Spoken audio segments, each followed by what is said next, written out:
column of M-4 Sherman tanks moved up a road near the city of Liege in the late summer of 1944.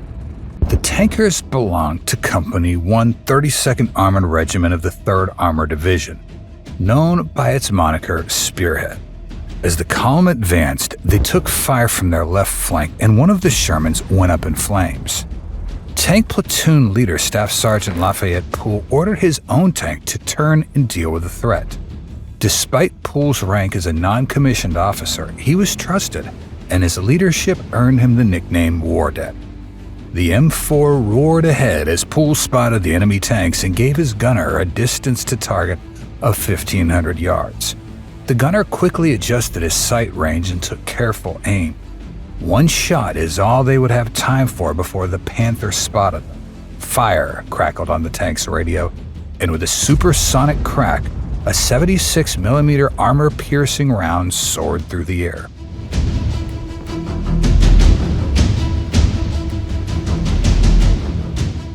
Lafayette Green Pool was a Texas breed hero. He was born on July 23, 1919, in the small town of Odom in San Patricio County.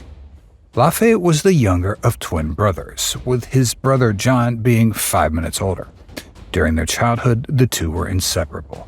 They attended the same high school in nearby Taft, graduating together in 1937. However, at this point, their lives took separate paths. For small-town boys like the Pool brothers, joining the armed forces was a natural choice, so Lafayette and John set their sights on the Navy. John was accepted, but Lafayette was rejected. The commission deemed his old eye injury an obstacle to service. It was a sad day for young Lafayette. Not only had his dream of serving in the Navy collapsed, but he was also about to be separated from his twin brother. Alone for the first time in his life, Lafayette attended a Catholic prep school in Corpus Christi, after which he enrolled at the Texas College of Arts and Industries to study engineering. In college, Lafayette discovered his first passion, boxing, a skill that would later play a significant role in his life. Competing in the Golden Gloves amateur boxing tournament, Lafayette earned money to support his education. During his breaks, he also worked on his father's farm. Yet Lafayette never gave up on his military career. When the United States introduced the draft in 1940, Lafayette gave up on college and volunteered for the Army. Unlike Navy recruiters, those in the Army didn't find the eye injury to be too much of a problem. He was accepted. In June 1941, Private Lafayette Pool reported to duty at Fort Sam Houston in San Antonio, Texas.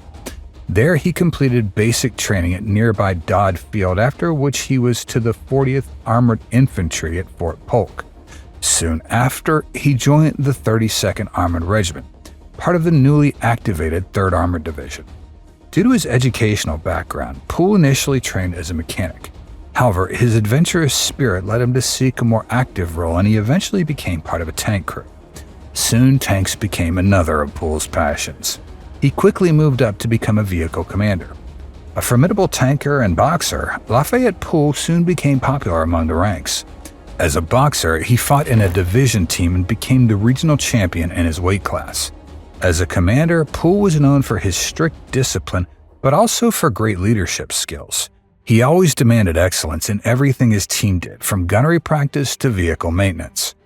Pool's dedication to the service was so strong that he turned down an opportunity to attend a national Golden Glove boxing competition in Chicago in the spring of 1942.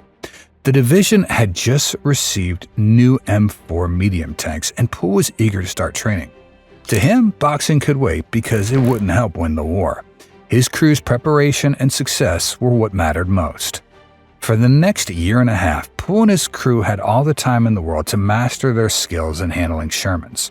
During 1942 and 43, the 3rd Armored Division trained at the Desert Training Center near Victorville, California, and later Fort Indiantown Gap, Pennsylvania.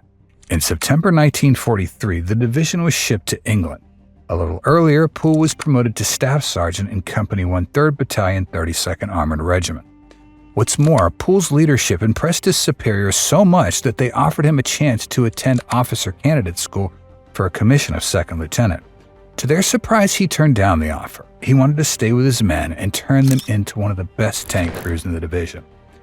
And what a crew it was. It included Wilbert Baby Richards as the driver, whom Poole later described as one of the best in the European theater of operations.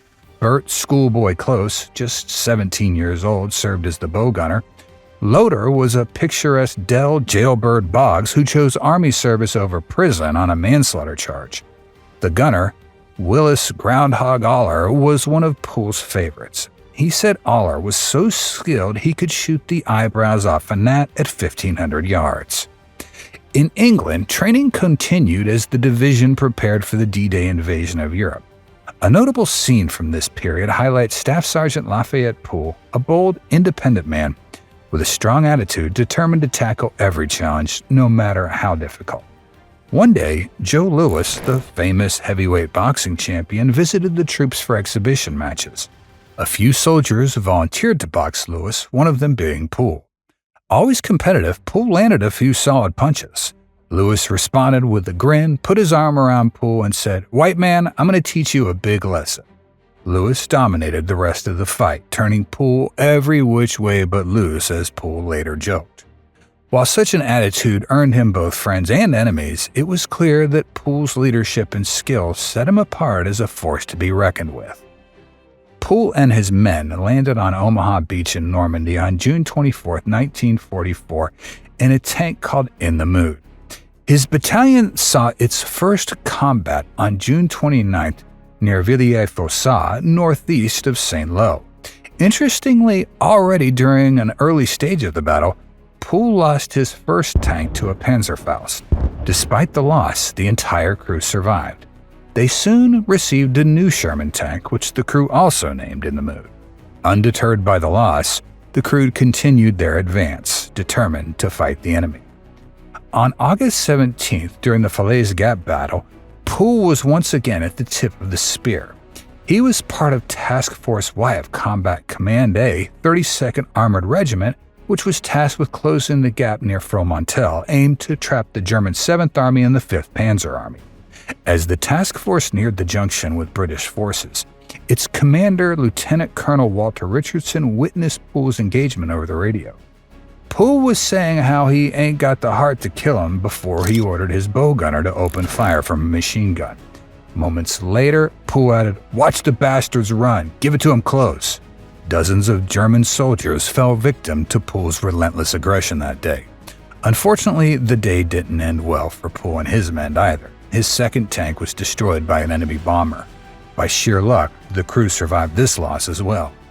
After the collapse of the German defense in Normandy, the road opened for Allied troops to spread across Western Europe. The 3rd Armored Division advanced rapidly through France and entered Belgium in early September 1944. It played a significant role in liberating Belgian towns and cities, including Mons, Namur, and Liege. At Namur in Belgium, Poole's crew had one of the most successful engagements. In a single day, they destroyed 16 enemy vehicles, including assault guns, self-propelled anti-tank guns, and several armored personnel carriers. At Dyson, also in Belgium, Poole was assigned to lead a platoon of tanks. Leading the column, he spotted a pocket of enemy resistance on the column's left flank. A leader he always was, Poole decided to deal with it personally. Alone, his crew rushed to the position and eliminated 6 armored personnel carriers. While his gun barrel was still hot, Poole received a radio message that his column was under attack by a German Panzer tank. He immediately ordered his driver to rush back to the column. Poole knew that the Panzer had a great advantage in firepower and armor at distance, and spotting the enemy tank first was critical. Poole spotted the enemy tank based on where previous shots had come from and gave his gunner, Corporal Willis Aller, a quick range estimate of 1,500 yards.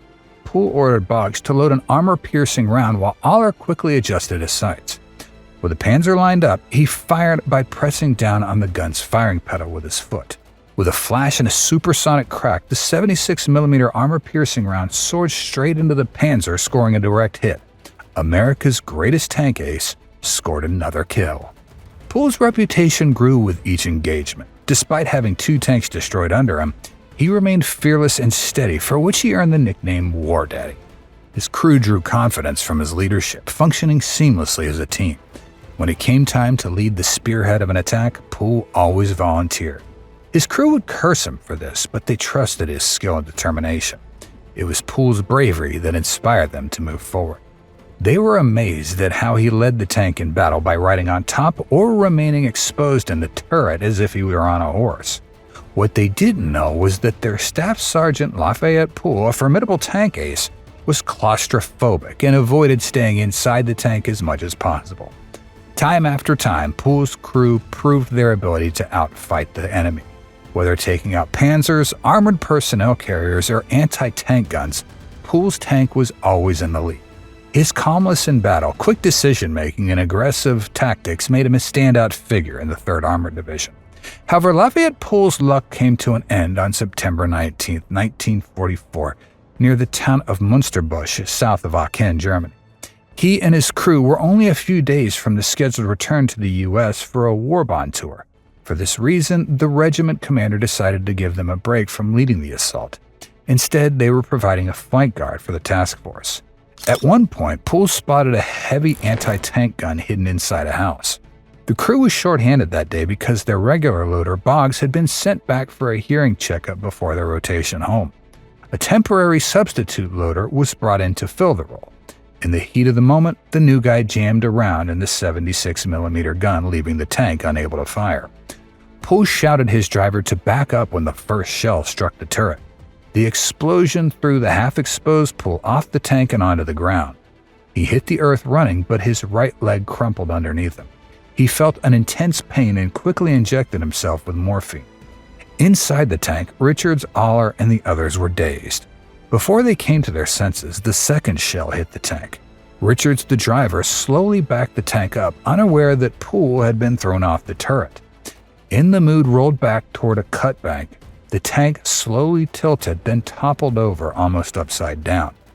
Aller, Richards, Close, and the new guy crawled out of the overturned tank, all unharmed except for Aller, who sustained a leg injury.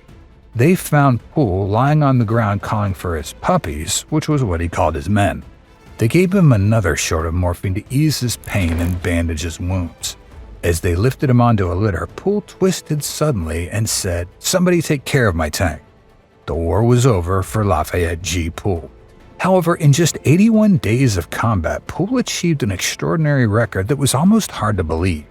He was credited with 12 tank kills and 258 total armored vehicle and self-propelled gun kills, over 1,000 German soldiers killed, and 250 more taken as prisoners of war. Twice Pool was nominated for the Medal of Honor. The first time, the nomination papers were lost. The second time, the award was turned down because officials believed that the victories were a team effort rather than an individual accomplishment. Still, Pool received numerous awards for his astonishing service, including the Distinguished Service Cross, Silver Star, Legion of Merit, and Purple Heart. He was also honored by Allied nations with the French Croix de Guerre, the Belgium Fourragère, and the British Order of St. George Medal. After being wounded in combat, Pool faced a long and difficult recovery. He woke up 19 days later in a Belgian hospital where exposure to rain had caused double pneumonia, further worsening his condition. By the time he returned to the United States in January 1945, he weighed only 85 pounds, half his usual weight. The bone in his leg between the knee and ankle had been destroyed. Although doctors initially hesitated to amputate, Pool eventually had the leg removed 8 inches above the knee. He was discharged from the Army Hospital in Temple, Texas in June 1946 with an artificial leg. Pool decided to have a quiet life with his wife, whom he married before going to war. He ran a mechanic shop and a gas station, but only for a brief period. In 1948, Pool was recalled to active duty to teach tank mechanics as a master mechanic. By 1952, he was promoted to warrant officer and served as an ordnance inspector. His classification, ZI, limited his duty to within the United States. Pool retired as a Chief Warrant Officer Second Class on September 9, 1960, at Fort Sam Houston, Texas, the very same base where he began his military career. He spent the rest of his life working as a preacher and coaching Little League Baseball. Lafayette G. Pool passed away in his sleep at the age of 71 in Killeen, Texas on May 30, 1991. He was laid to rest at Fort Sam Houston National Cemetery in San Antonio, Texas. To this day, he remains the greatest tank ace in the history of the United States Armed Forces. Thank you for watching this episode of the Militology channel. Don't forget to subscribe to the channel and hit the bell icon to be notified of our next video. Stay tuned.